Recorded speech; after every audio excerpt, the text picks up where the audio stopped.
নমস্কার, আপনারা এখন দেখছেন আরবিএল লাইভ 24 নিউজ চ্যানেল। এই মুহূর্তে আমরা চলে এসেছি রানাঘাট নজরুল মঞ্চে। তো আজকে যে অনুষ্ঠান হচ্ছে, আসুন সেই অনুষ্ঠানের বিষয়ে কিছু কথা জেনে নেওয়া যাক। বলুন। আজকে 29 এপ্রিল রানাঘাট নজরুল মঞ্চে এক বিরাট নৃত্যানুষ্ঠানের আয়োজন করা হয়েছে। হ্যাঁ, রানাঘাট এবং রানাঘাটের বাইরে থেকে বিভিন্ন নৃত্যপ্রেমী নৃত্য দল এসে উপস্থিত হয়েছে এবং আমরা সবাই একত্রিত হয়ে, শুধু বাইরের থেকে বলবো না, রানাঘাটের প্রচুর টিম একত্রিত হয়েছে। টোটালে 38, যদি আপ ধরা যায় 48 গ্রুপ পারফরমেন্স হচ্ছে। প্রথমবার রানাঘাটের গ্রুপে হয়তো এতগুলো গ্রুপ একত্রিত হয়ে আমরা বিশ্ব নৃত্য দিবসকে পালন করছি। 900 আপ হয়ে গেছে, উপরে ব্যালকনি খুলে দিয়েছি। আর আপাতত এখন সব রোয়ের উপরে বসে রয়েছে, সিট কভার আপ হয়ে গেছে। আচ্ছা, সবই কি লোকাল না বাইরে থেকেও এসছে? না, রানাঘাটের মোটামুটি প্রত্যেকটা টিমই এসছে। আর বাইরের থেকেও ধরতে গেলে 14-15টা আপ আছে আপাতত।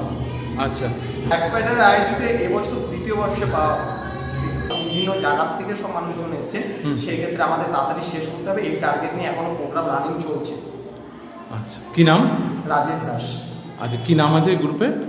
Black spider dance group. Black spider dance group থেকেই এই সমস্ত ব্যবস্থা করা হয়েছে, যাতে আমরা একত্রিত হয়ে সেই দিনটি পালন করি। এটাই আমার উদ্দেশ্য ছিল, যাতে আজকে আমরা পালন করি। আজকে মূলত কোনো বার্তা আছে আজকে বিশ্ব নৃত্য দিবস উপলক্ষে?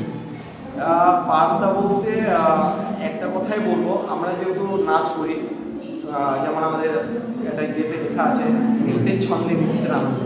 এটা হচ্ছে আমার একটা কাটে, কিন্তু একটা আমি এটা মানি যে হয়তো নাচে জন্মগ্রহণ করেছে, নাচে জন্ম নাচেই বিষয়টা নিয়ে কোনো ভবিষ্যতে যদি সেরকম পরিস্থিতি না পড়ুক, তাহলে চেষ্টা করবো এমনও সময় আসে সেই দিনটা যাতে আমার সেই মুহূর্তটা যাতে ওই নাচের বিষয়টা নিয়েই থাকে, সীমাবদ্ধ হয়েই থাকে, সে সময়সীমা পেরিয়ে যায় কিংবা নাই।